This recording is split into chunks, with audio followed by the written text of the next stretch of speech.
It is Thursday, June 29th, 2023. This is another edition of Baseball Today. That is my man, Trevor Plouffe. I am Chris Rose. Producer Dan back along for the ride as well. We greatly appreciate it. For those of you joining us on the YouTube side of things, you may notice I'm not wearing a hat today. I have somewhere to go. Unfortunately, a good friend of mine passed away, so we have to go to a funeral. We were joined by the baseball world and the love of our respective sons who care for one another very, very much. Brady's little group of friends. So I look forward to finding out a little bit more about the life of Bernard Smith later today. So that's why I'm not wearing a hat. Had to shower up, get ready to go to that. But it was so nice that baseball brought us together, Plouffe. Baseball brings a lot of people together. It gives great life lessons. It's one of the reasons I love the sport. It's one of the reasons I want my kids, both Teddy and Isla, to play the sport. So I'm sorry for your loss. And you look great, by the way. If I want to make you feel a little bit better, I'm going to tell you, shoot you straight. You look great. Appreciate it. Although Bernard only saw me as kind of just the T-shirt wearing, hat wearing dad of Brady when we would sit there at games and talk. So I feel like I should almost kind of show up that way to his funeral. I think he would get a little chuckle out of it. So there you probably go. would. But I will be. Yeah. Okay. He would. Which hat would you wear if you did wear one? That's the question. God, I would always change up my lids. Always. Yeah. Everybody was jealous of my hat collection, so I'd always change it up. So that's what I would do. All right, so we're celebrating in the baseball world. A massive accomplishment for Domingo German of the New York Yankees, who was El Perfecto Wednesday night out by the Bay. Ruiz stands in his way. Grounded to third. Donaldson has it. There it is. Perfection for Domingo German.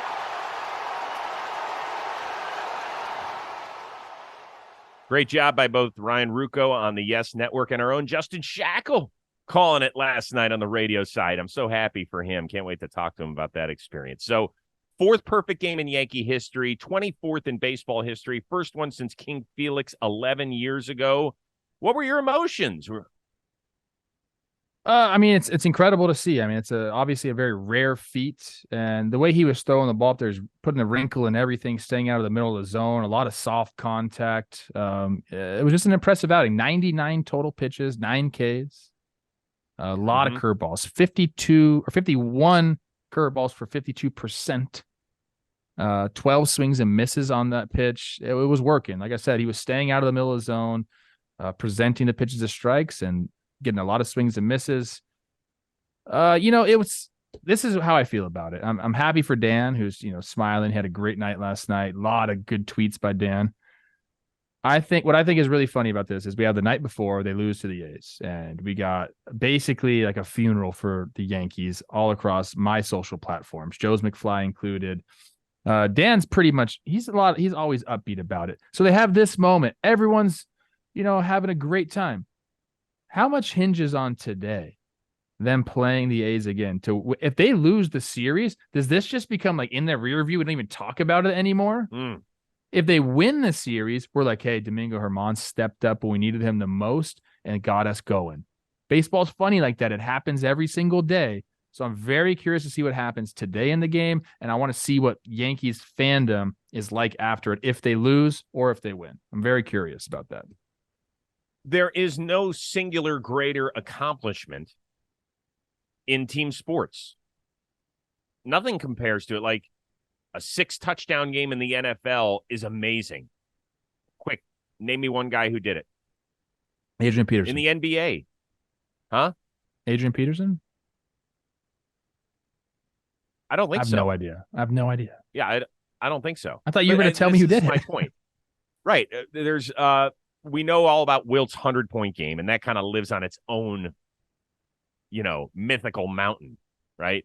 The picture of him holding up the 100 is really cool. Hockey, I don't even know what would equate to it. Guys never scored 10 goals in a game, I don't think. So this is the moment in time where it's not the best pitchers that throw them necessarily, right? Domingo German now has, I believe, 31 major league wins. Philip Umber, was he your teammate? I was teammate with him, yes, sir. How many wins do you think he had in his career? Not a lot. Like total? 16. Oh, yeah. 16. And one of them was perfect. Our buddy Dallas Braden. His record was 26-36 in his career. But he was perfect one day. And that's all that matters. And so those sort of moments, it's the beauty of this sport that we don't know what day those baseball gods are going to come down and touch you and say, you're the best in the world at what you do today. And it's really, really a cool moment.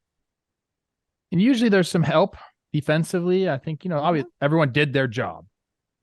Yeah, but there wasn't a ton no of it. crazy plays, right? Rizzo had the diving play. That was it. So Yep. you have to give credit to his teammates as well. And Higgy behind the plate, Absolutely. calling a great game.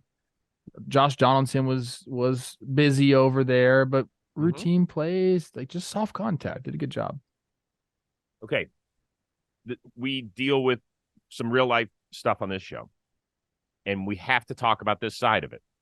For people that may not have been familiar about Domingo German, they're going to read some stories, and then they're going to come across earlier this year, got suspended 10 games for sticky stuff. That's whatever, in my opinion. I don't look any differently at Domingo German or Max Scherzer or Drew Smith because they got nailed for sticky stuff this year. I just don't. But then they might come across that he was suspended 81 games, the harshest suspension ever levied to a player on a domestic violence allegation, but not formally charged. Are we jerks for bringing that up? Are we jerks for bringing it up? I mean, I don't know. I don't think so. It's part of his story. The way I see it is, look, it happened. It's, in my opinion, one of the worst things a man can do. Like, I don't condone that behavior whatsoever. The only thing you can hope for is Domingo has completely learned from it, is a better person from it, never does it again. But yeah, I mean, I don't think it's a jerk to bring it up. It's going to be brought up because it happened. If you don't want things to get brought up, don't do dumb things. So yeah, you can celebrate what he did on the baseball field, remember what has happened, and you just hope for his sake and people around him that he's learned from it. He paid his dues in that regard. Like, he got suspended for 81 games. You mentioned the longest ever suspension for that kind of behavior. I mean, I don't like it. I don't know him personally. I don't know anything really about the details of that situation. All I know is you better not do it again. And anybody out there, don't be doing anything like that. That's this weak crap. So here's how I look at it. It's the difficult part, the challenging part of being a sports fan. And Zach Britton, when he was a Yankee and German was going through this at the time, he was asked about it. He said, listen, we can't pick our teammates. What that goes to show you is that, yeah, you can't pick the people you work with. Unless you're the owner of the company, you can't do it. So you got to show up. You got to do a job. And as a fan, I am not going to sit here and criticize Yankee fans today for celebrating what Domingo German did. He's not a guy I would root for or do root for right now. But if he were a Cleveland Guardian, of course I would root for him. Of course I would, because he wears the laundry of the team that I love. And there are certain players whom I have had to root for, even though I don't particularly like them, or they have done things or been accused of things that are heinous. It's the difficult part of being a sports fan, is that sometimes your teams put you in a difficult spot, a challenging spot. I'm not going to sit here and criticize Yankee fans today for celebrating, for enjoying that, and everything else. Yeah.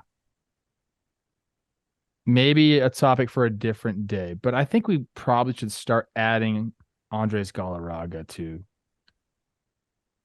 the perfect game. Am I missed? Oh. You know what I'm talking about? Yeah. Is it Yeah, Andres probably Galarraga, right? No. Armando Galarraga. Armando Galarraga. Andres Galarraga was the hitter. Now we're all Andres messed up. Galarraga was the big cat. Andres Galarraga was the big cat. It wasn't Armando Galarraga, though. It was, who was it? Now we're both getting old, right in front of your eyes. Come on, type it in. I'm trying to type it in right now. Are you having trouble by spelling the last name?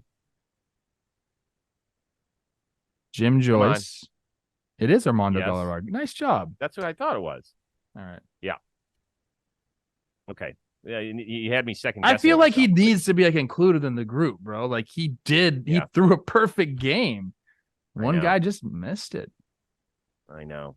Would have been a perfect game today. No, would it So. have been? Yeah, it would have been. You're Yeah. right. It would have been Yeah. a perfect game today, unless Yeah. they lost their challenge. How great would that if they'd lost Yeah, but their even then, challenge can't you earlier in the like go game? ask them to do it? Can't you just be like, hey, can Yeah. we get together? Like, You're right. Listen, we went all over the place for that first topic, and I understand it. So there's a lot of stuff going on that we're not going to solve in a 6 or 7 minute discussion. It just isn't. But hopefully you think about it a little bit and kind of go from there. New York's other team, man, they haven't won a series, it feels like, in over a month. I think it's close to that. Brewers got them on Wednesday night, so New York remains 8.5 out of the final wild card spot in the National League. Prior to the game, owner Stevie Cohen came out. He said that Buck and Epler are safe through the season. They're not going anywhere, but he's like, please, it's time to turn this thing around. You know, obviously, we came in with higher hopes and, you know, making the last wild card or whatever, but that's where we are, and so the season's not over. I'm preparing my management team for all possibilities. You know, if we don't get better, you know, we have decisions to make at the trade deadline, and that's not my preferred end result. But you know, I'm preparing all contingencies, and we'll see where it goes. It's on the players. What'd you think of his press conference? I thought it was great. I mean, he says all the right things. He's obviously a very smart guy, and he's thinking about this, where they're at in the right way. I think there still is some time for them to go, but it is on the players. Like they have to. And I just was on Talking Baseball saying I don't really believe that they can go on a stretch like this, but they need to go win like 6, 7 in a row, put themselves really back into the conversation. You know, all the other stuff I think was really cool. It makes sense to me when he said, like, we're not going to draw the best talent here if we react quickly and fire people during the middle of seasons. We're not going to draw the best talent. And that's kind of how I feel too. Like, why would you want to go somewhere where like your future wasn't safe if you had a bad couple months of baseball? You wouldn't want to go there. So I think him saying that was good. I know Mets fans don't want to hear that. They've been calling for Buck's head and all that. I personally just don't believe in that. So I thought everything he said was right. Like, hey, we're preparing for all possibilities. If we go on a run here, he's not afraid to add. But if they do, you know, kind of remain where they're at or go down a little bit in the standings and lose some more games, yeah, they're prepared to move some pieces. That's the truth. So he came out and said the truth. And I'll be honest with you, it's refreshing to see him do that. Sat up there by himself and answer questions. Like, more people should be doing this. More owners should be doing this. I thought it was great. You know, I told you I was skeptical yesterday because I said, well, what could we learn from him? And I would agree with you I think the word refreshing is accurate. Like, I didn't get a ton out of it, other than he now goes on record as saying his manager and his GM are safe through the season. So there's no need for people to ask questions about that anymore. So he kind of put the kibosh on it. That he told all of his lieutenants, be prepared for anything over the next month. Be prepared for anything, which means he could have sat up there and said, listen, I believe in our team that we're going to turn this around and we're going to be the Mets that we thought we were going to be when we had a payroll of more than $350 million and a tax bill taking us over $500 million. He didn't say that because I don't think he's 100% confident that that's going to happen. That's kind of what I heard. Yeah. No, I mean, they're in an interesting spot. And like I said, I think he handled it correctly. We got people in the chat reminding us that they brought out a puppy at the end of the press conference named Buck. So like, hey, someone was like, hey, you know what people all like universally? Puppies. Right. Well, it was funny. I did see some of the reporters tweeting about that. He's like, I don't know if he did this intentionally to try and soften up all the media members that are here, but it's working. Yeah. So See, that's what happens when you your net worth is like $15 billion. It's all in the puppy delivery. Yeah, I mean, look, I don't know. I know Mets fans don't believe in this team don't believe in this team at all. But baseball's baseball, man, and they can go on a run. We weren't talking about the Reds until we were talking about the Reds. Mm-hmm. Okay, I'm going to ask you this before we move on. Will the Mets deal a huge name before the trade deadline? Yes or no? According to him, he said no. So if they're in the same spot, he's not going to do a ton. He's not going to, tear it all down. So I'd say no. So do you agree? You say no. I don't think you will either. Yeah. I don't think so. I think they're gonna hold on to this thing for dear life and pray that they go on a 12-game winning streak. Man, yeah. I mean, that's what they basically have to do. They have to go on a big run. Yeah. Hey, I want to welcome everybody to the world of sports cards reimagined. Whether you're a brand new collector, kind of like me, or you have shoe boxes full of cards in your attic, much like Plouffe, the Sports Card Investor app, it will completely change the way that you buy, sell, and collect. You can jumpstart your collection by finding the best prices on cards of your favorite players, helping to build a one-of-a-kind collection and save some dough along the way. You can easily track the value of your favorite cards, find the best prices with eBay deals, and see which players are on the rise, all from the palm of your hand. I know that Plouffe has got that downloaded on his phone. Have you checked it recently, Trev? Yes. Doing it. And how's that card collection doing? I added to it. I got some Corbin Carroll, so it's on its way up. And I found some Elliot de la Cruzes in my boxes too. You did? Yeah. What if you go get those signed? How much does that change it? It's interesting. Like you have to then get it like appraised or authenticated. Most people don't like aftermarket signed cards. They want it to be like someone was there, watch them do it. But there are those cards that, I mean, it would add value to it if it was a good signature and you got it authenticated.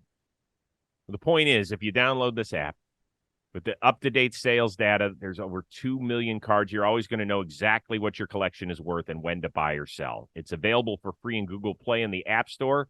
Reimagine how you collect and download the Sports Card Investor app today. Plouffe lives by it in the sports world card collection game. Hope you've been hanging on to those Phillies cards because they're hot. Won their 8th straight road game on Wednesday night. They're only 2 behind the Dodgers for the final wild card spot. How confident should Philly fan feel about its squad right now? 17-7 in June. We know the roster. Like you're confident with this team. And, even because of what they did last year, I feel like you had to be confident in them the entire year until you got to a certain point. Like you had to have faith in this team until you got, I don't know, I guess into July. And if they didn't have the month of June they had, then we could start to talk about things. But there's too many good players on this team for them to be like a middling team. I believe they're going to be a playoff team. I believe them the whole time. It's just a matter of time before some of these guys got going, a la Trey Turner and they have some other supplemental pieces, not just the big names. Brandon Marsh is having a really good year. He had like a little stretch where he was going the opposite way, but he's turned it on right now. So I believe in this team a ton. I think they're going to be a playoff team and they have the capacity, as we know, to just get hot and really, really bang the ball around. And the teams that I like to watch right now and the teams that seem to be winning a lot of games, it's not necessarily guys that can just shut you down defensively and with their pitching. It's the teams that go hit. Now, you want to have a mixture of both without a doubt, but the teams that we're constantly talking about are the teams that go out and hit, and the Phillies can do that. So I'm confident in this team. I am too. One thing I like is that the pitching has actually been pretty good. Ranger Suarez has had an amazing month of June. His return has been very welcome. Here's part of the reason. And by the way, Nick Castellanos, if we don't see him in Seattle, that's a crime. He has had a great, great year and at times has carried them. Here's part of the reason I think Philly fans should feel great is that they've gotten to this point and they've played really well over the last month without continuous contributions from some of their best players. Yes. We're still waiting for Trey Turner to get it done. Yes. Alec Boehm, I believe, has a negative WAR. Bryce Harper hasn't homered in more than a month. So if those guys ever kick it into gear, I know there will be some drop off in other areas. It always happens in the crazy baseball world. But, man, I would expect those guys to be climbing up the hill sooner than I expect the other guys to be heading down the escalator. Yeah, and I didn't mean that this team can't pitch, because you just mentioned Ranger Suarez. We know the other two guys at the top of the rotation. I think Topper even said they're like thinking that Painter might even come back and contribute at some time down the road. We'll see how that goes. But, like, they can pitch as well. I'm just saying, like, for them, when they get hot, it's going to be because them banging the ball around the park. There's no question. But the fact that Taijuan Walker has really pitched well, that Wheeler has gotten big, better. Yeah. And even we're still waiting on Nola. Nola said last night, he's like, I didn't do my job. I pitched 5 innings. That's not good enough. And his ERA is well over 4, I believe. So there's a lot of big names that have had a lot of success in this league that haven't taken off yet. So if I'm a Philly fan, I'm like, okay, we're not going to catch the Braves, but we're going to be in really good position as either that 5 or 6 seed. I think that they're feeling good about themselves. Who's feeling great, and they should. The Miami Marlins. They reached the halfway point, 13 games over 500. They are currently the number 1 wild card. We were both skeptical, even as recently as probably 3 weeks ago, and then they start hitting the ball. Should we hop on what I'm calling the Miami pound machine before it's too late? The pound Hey, that's because they machine? pounded. Yeah, because they pounded out 19 hits at Fenway Park the other day. Hey, let's relax. You're gonna, don't say, hey Siri. Anyways, I'm on it. I've been. Oh, look, Siri just popped up on my laptop. Get out of here, Siri. My goodness. All right, listen. I've been on the Marlins. I don't know what you're talking. Did I say so on the show that I wasn't on the Marlins? Did I say they have to hit? Then I'll be in on that. I probably said that. Maybe I'm just forcing my own negative thoughts on the Marlins from recent years. Is Siri trying to talk to you? There we go. What? I said I think maybe my negative thoughts, I was pushing them on you. I've always been I've been on this team because of the pitching, and now what Yuri Perez has done over the last month, the last 5 starts is just incredible. Reminder to people, he's 20 years old. It's a joke. I'm on this team. Jazz Chisholm comes back. He came back on Tuesday. Like, they need offense. That's instant offense for them. Like, let's go do it now. And now I think this is one of the teams that's going to be most interesting at the deadline.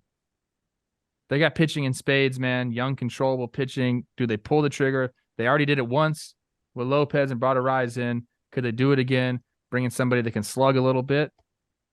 Maybe. But right now, Chris, they're the 3rd best record in the National League.